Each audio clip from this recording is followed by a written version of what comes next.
to the Marvel Movie Minute, a daily podcast which we disassemble a film from the Marvel Cinematic Universe into 1 minute segments, and then examine it in obsessive and occasionally hilarious detail. I'm Kyle Olson from the Swashbuckling Ladies Debate Society podcast. Hey, and I'm Rob Cabasco. And Kyle. Yes, sir. You know, every once in a while, there's an episode of the Marvel Movie Minute that, how should I put this, maybe lowers our maturity as full-grown adults into a less refined period of our adolescent experiences. Yes.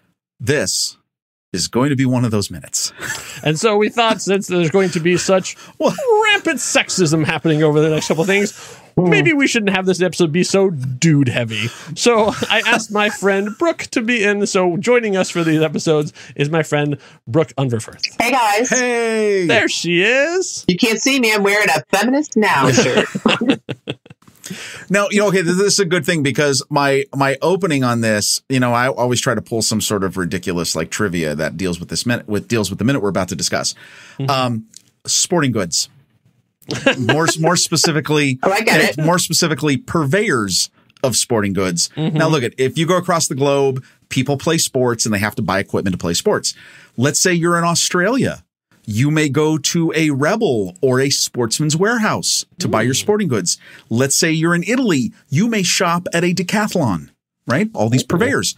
Now, if you're in the United States, you most likely will visit, safely might I add, a Dick's. Now, you may say to yourself, Dick's Sporting Goods. How did they get that name?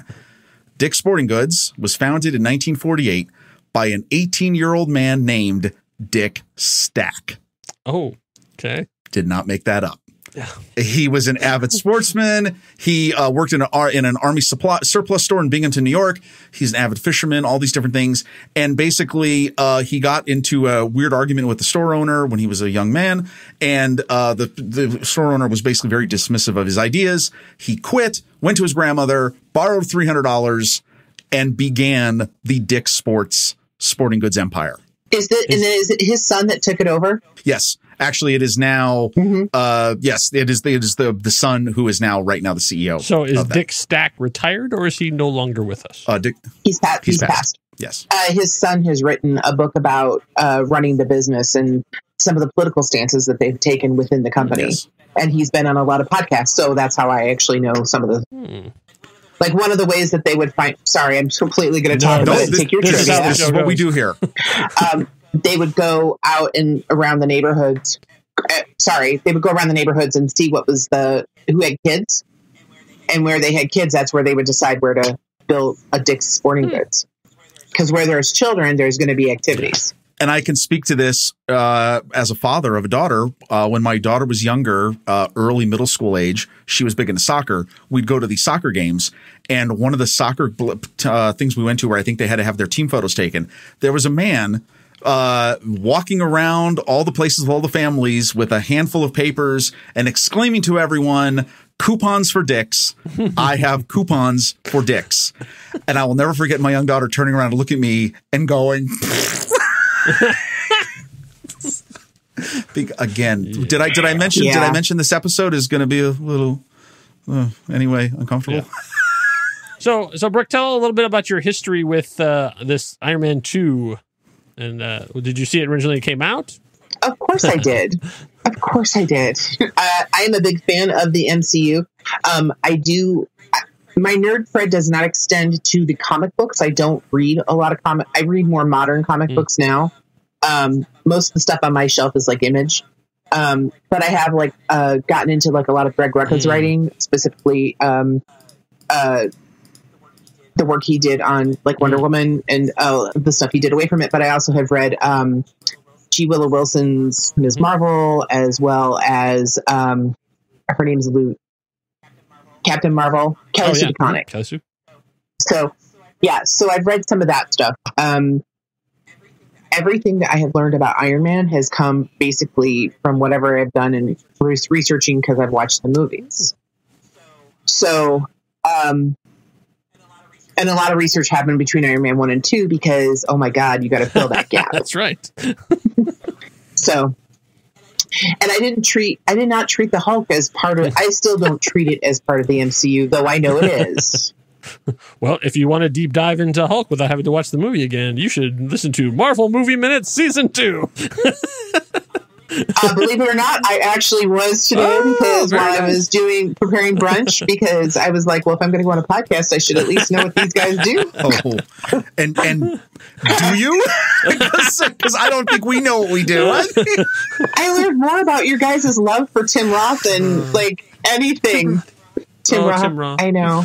So I think that's an interesting segue into this movie because let's talk about taking amazing actors and treating them like crap. Because here we are at minute 24 of Iron Man 2 from 2010. And directed by Mr. Jon Favreau. So it is now May 13th, 2010 in movie continuity time. We heard a drum beat start at the end of the last minute, but it continues on. And it turns out that is the opening licks to The Magnificent Seven by The Clash from their triple album Sandinista, released in 1980. So Tony Stark continuing his love for classic rock. And so we're following Pepper as she walks down into this. We're still in Tony's house, but this is a room we have not seen before. This is his gym. And so they did some ADR here. So another weird editing thing, because we hear her with the back of her head say, "The notary is here. Can you please come sign the transfer paperwork?" And so, as we see, then Tony is in the ring sparring with Happy, which is really a cool nod because in the comics, Happy was an ex-boxer that Tony hired there too. So they make a joke about MMA, which is interesting because RDJ actually studies Wing Chun Kung Fu. He started doing it as part of actually his recovery. He says this is one of the things that he did. I was going to say, got to keep that sobriety, that's right. So he is trained by a guy named Eric Oram, who also has worked in Hollywood. He's worked on pretty much all of RDJ's movies after that. So he worked on Sherlock Holmes, and he actually helped choreograph the fight that happens in Civil War. Between Iron Man and Captain America and stuff too. So he did that. So this technique, Wing Chun, is actually created by Yip Man, which you might have seen. He's the guy that trained Bruce Lee, and now has a series of films that's starring Donnie Yen that has been around. And Donnie Yen was recently in Mulan. So it's all one big cyclical kind of thing. So that's what. So I don't have daughters and I don't have children, so I have not seen Mulan. Okay. And you don't have $30 to spend on Disney Plus. I got $30. I just don't feel like watching Mulan. That's another conversation. Yeah, that's another thing. I'll be on that movie minute too. But as we see, we find in the gym, boy, Rob, something about this really makes me want to buy Everlast. Wow, really, right? Right? Big old Everlast commercial. That cash registers are ringing because, boy, that logo is everywhere in these shots. Now they are in a standard sort of boxing ring that traditionally has like the rope wraps and the corner coverings. So, I mean, that's not completely out of the ordinary for that, but it's a huge product placement. Yeah. I mean, so Everlast was created in 1910. It was originally created to make swimsuits. Somebody said, "Hey, I want a swimsuit to last more than a year." And they said, "I can do that," and created it, and they became famous for that. Then in 1917, a young Jack Dempsey said, "Hey, can you make headgear that can last more than 15 rounds?" They said, "Yes, we can. It will last ever." So then from then they become a name in all the things. And after that, it just gets super boring in terms of like corporate buyouts and who owns who and that kind of thing. But their products are sold across more than 75 countries and 6 continents. Yeah. So still going strong. And the name of a rapper who's a member of the House of Pain. Good. Just to make sure that you know that we knew. We covered everything.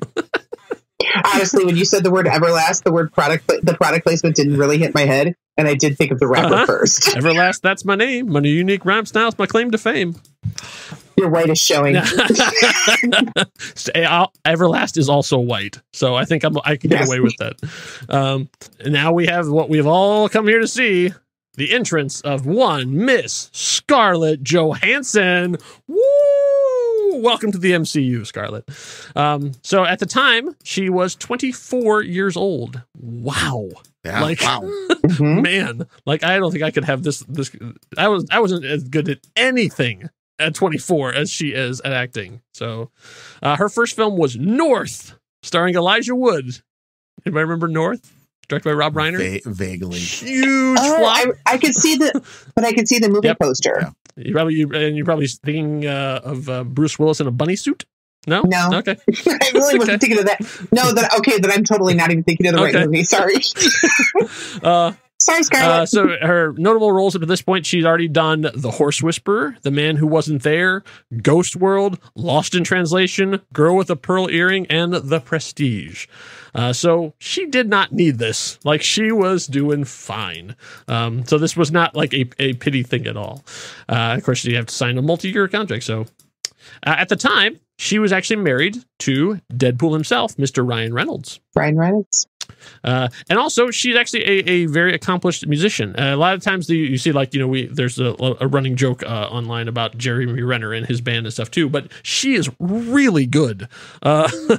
She actually has one of my favorite all-time songs is called Relator. She did an album with Pete Yorn called Breakup.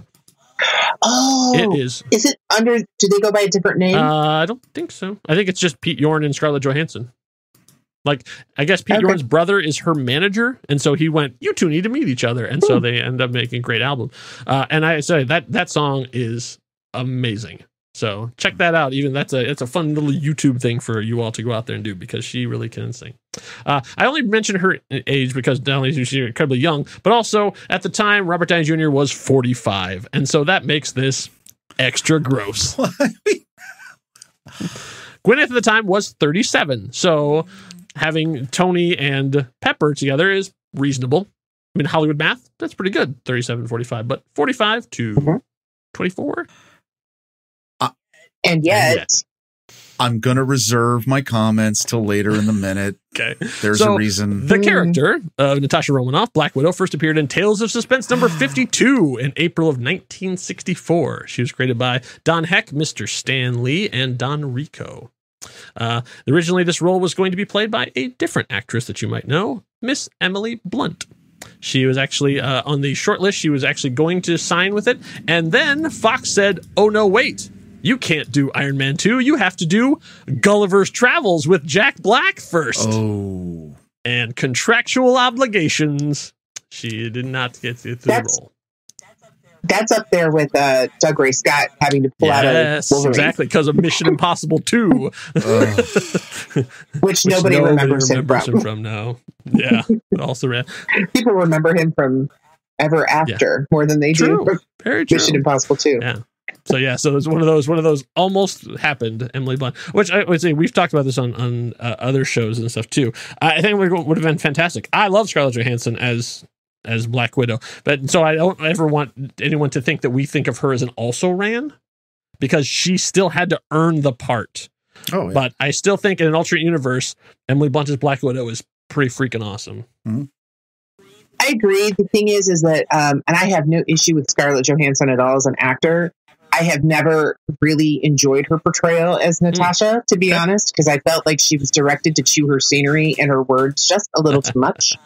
And it's really when I saw her in Marriage Story that she did with Adam Driver that I was like, this woman owns the screen. Isn't that amazing? I've been thinking about it a lot lately, because I had sort of, there's a couple actors that all of a sudden you see them in something and go, I did not know you had another level. Like, for me, I'll say that my personal prejudice was Regina King. Like, I've seen Regina King and a bunch of stuff, and I went, okay, I get it. And then I saw her in Watchmen, and I'm like, I am an idiot. I had no idea that you had a whole nother set of gears below that. Yeah. It's when you find actors that have these amazing layers, and Scarlett Johansson is in that group. She was kind of showing it before. And the directors that can bring it out. Right. Of them. But the thing is also is that, and to circle back though, Iron Man 2 is not the movie where you're going to have these beautiful, emotional, nuanced portrayals. And even when they do try to drop in those emotional moments, it's hard for an actor to change gears like that. And Iron Man, the entire films, the 3 films, are not the best place for women to really make a strong impression. They're just not designed for that. And what's one of my things about this movie that I found so interesting is that to me it showed Tony Stark at like his worst. You know, the alcoholic, the womanizer, the addict. So So speaking of very thinly drawn characters portrayed by fantastic actresses, let's go back to Pepper. So Pepper says, "I promise this is the only time I will ask you to sign over your company." So then in the ring, we still have the boys are still brawling, even though that Tony Stark's eye has been caught by this young intern, legal notary, I guess is what her official title is, who's walked in. And so Happy says, "Never take your eye off," and then gets punched in the face. I love that for Happy. You know, Happy thinks he's so cool. Yeah. And that, he can't. And we'll get payoff more on this later, but yeah. Exactly. So then Tony calls from the thing. He says, "What's your name, lady?" Which I was like, hey, that's a nice way to say that. So not girl, not babe, lady. Of course. It's nice. Tony Stark might be a cad. He might be a womanizer. He might be all those things. He does have actual manners. True. Very true.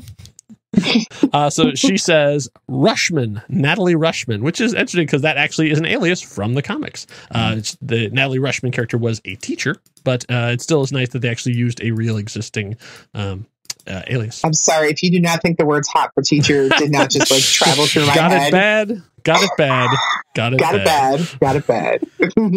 So then Tony says, "Front and center, come into the church," and he like holds up the ropes. And then this is what I think is. This is a weird moment here. So Pepper says, "No, you're seriously not going to ask her to."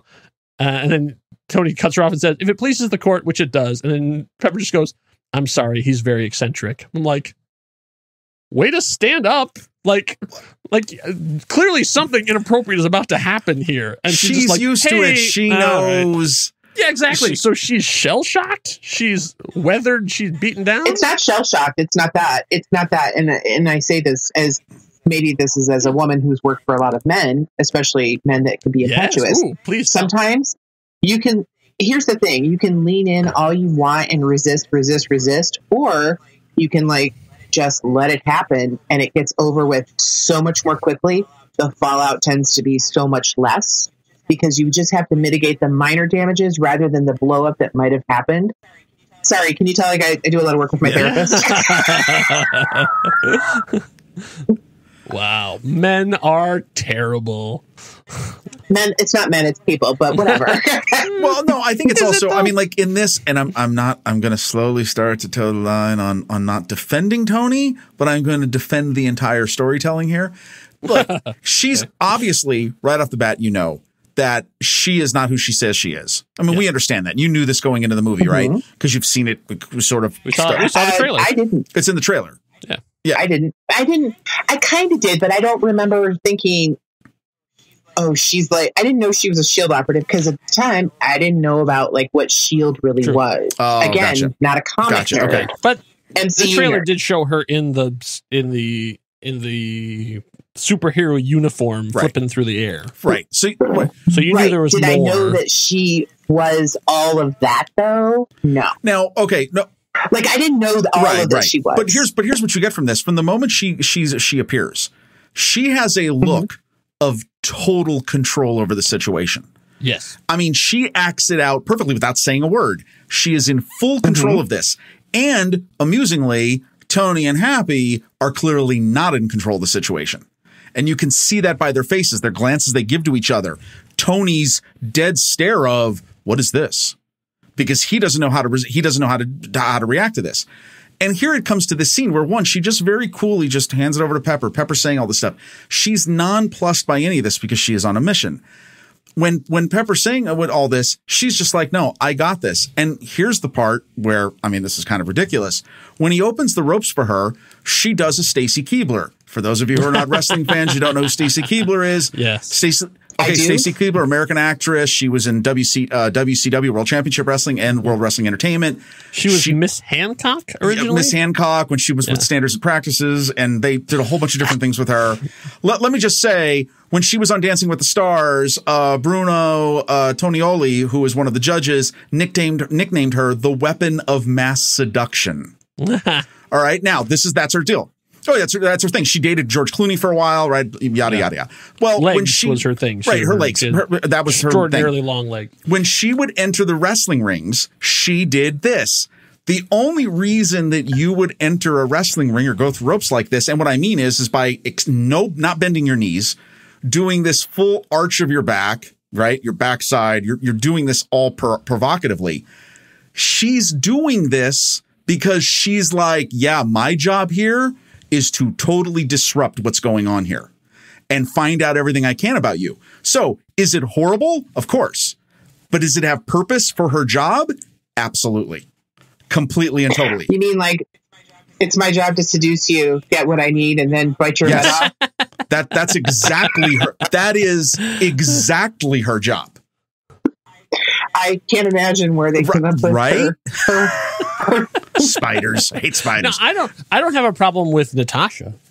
Like, I mean, like Natasha is like as she comes in, she is 100% cool, calm, collected. She's doing exactly what she's supposed to do, which is she's dressed so that she looks like a business professional, but also still beautiful. Provocative, like she, right? I mean, no, she's done her hair, she's done her makeup. Right. Like, I mean, this is the part that she's doing because she knows, and Nick Fury knows, this is the way to get in close with Tony Stark. That's like, there's a reason why Clint Barton wasn't sent in to become the new assistant.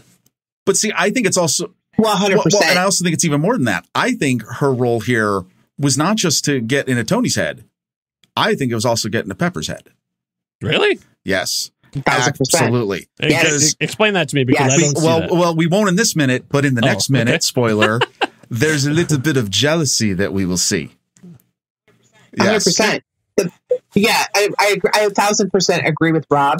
She wants to be completely efficient, and that is demonstrated by there's some scenes later on with Pepper where she's like, how can I help you?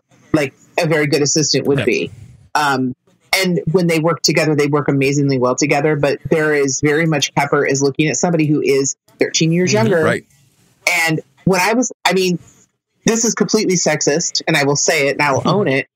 When you see Scarlett Johansson walking from the back, and you can edit this out if you want. All I can think of is that ass, though. Well, I mean, we all saw Lost in Translation. Right. And we know what the first shot of that movie is, and there's a reason. Right. She's got a very voluptuous body. But what's very funny to me is one of the things I thought of is that that's not the Scarlett Johansson that jumped off the rock or jumped off that cliff in Endgame. She's probably lost like 15 pounds and toned up considerably from doing Iron Man 2 to doing Endgame. I was kind of like, it's kind of like how you watch Jennifer Aniston change. Right. Or Sarah Michelle the pressure Gellar. on young, right, and the pressure on, and I think a lot about the pressure on young actors, especially women, to alter their body. If you watch the first season of Dark Angel and the second season of Dark Angel, you'll see Jessica Alba be put into the Hollywood machine. If you watch the first season of Buffy and the second season of Buffy, you'll see the difference when Hollywood gets their hands on them and suddenly everything becomes tighter and toned and right. Have you tried gluten free? It goes right back to Knocked Up. Tighter? Can you just tighter? Tighten. Yeah. So I mean, no, but I get with this. No, and I get and that's a really great point, which again we'll talk a little bit more about in the next minute. But what I see here is I just see a character who is on a mission. Yes. And that she's doing everything she can to do this. And then it's just, as the minute ends here, we have Tony drinking from his Dick's water bottle, in case you're wondering where the opening was from. Yes. You can tell his gears are turning in overdrive, trying to figure this out. So, okay. So my issue with these minutes, which I think these are probably the 3 worst minutes in this movie, is not with Natasha. And but it's like, it's filmmaking wise, but in this what is the decision here to make Tony Stark, leader of the movie, title character, as gross and weird as possible? Vulnerable. It's vulnerable. Vulnerable? Yeah. Like, I mean, like, I think it's true. This is not a judgment thing. I'm literally asking because, like, he is so gross in this thing. Because, like, they introduce her and she's like pristine. Like, you know, like she, like not a hair out of place. Right. And then they cut to Tony and he's hood up, sweaty, nasty, drinking chlorophyll. And it's like. And sneering. Sneering. You forgot the sneering. And sneering, yeah. And lecherous. And it's very, and it's very funny to me because, again, I look at it. I have to wonder if Jon Favreau had to like do this movie again. Like, what choices would he have made different? But I do think one thing is, like I said, is I think that Iron Man 2 was all about making Tony Stark, the Tony Stark of the comics, that was like the gross guy. True. I mean, this is as close as we'll ever get to Demon in a Bottle. So I mean, like, this is without them being able to do it. So I mean, like, he has to be at his worst, and he is through this thing. And so, like, this actually can see it. It's just strange to me that it's not like he's not Rocky in this one, where he's like glistening and his muscles are. I mean, like, he's literally just like weird homeless guy look. Right. It's very funny because I don't know if I'm jumping forward a little too much when he goes and sits down with Pepper. Yeah, that's in And that exchange between the two of them, I want to know if that was a director's note or if that was an acting choice when he crosses. Yes, we're gonna talk about that in the next minute. Yeah, because like literally on that shot of Tony looking disgusting, that is where this minute comes to an end. Okay. Now, and I'm just gonna make another point though, is we also don't forget the headline of what this few minutes is. He's signing over the company. Yes.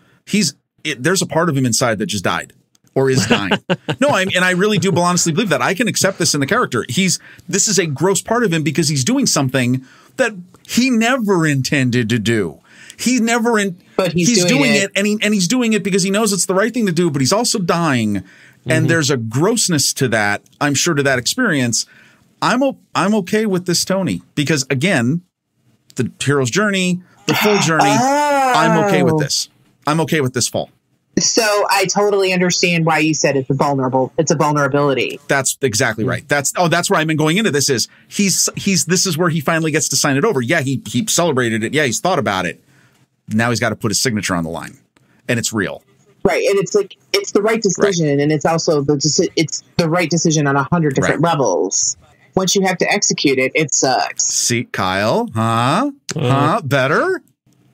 Well, I was just thinking if you're tired of looking gross and weird, maybe you should buy some Next Reel merchandise. Oh, we've got shirts, we've got hats, we've got masks with our faces on them. You can put our face on your face and do it in a hygienic way. No, and every hoodies, time though. You buy a mask, then we donate a mask to a frontline worker too. You go to nextreel.com/merch, and all of our stuff is there. No hoodies though. And no water bottles that you don't reenact this scene because we don't want you doing that. No, we definitely don't want that. No, not with our stuff. We will. That's what God invented. Zazzle. This discussion will continue on as we cross into minute 25. So make sure you stay subscribed and do not miss it. Enough said. Bye.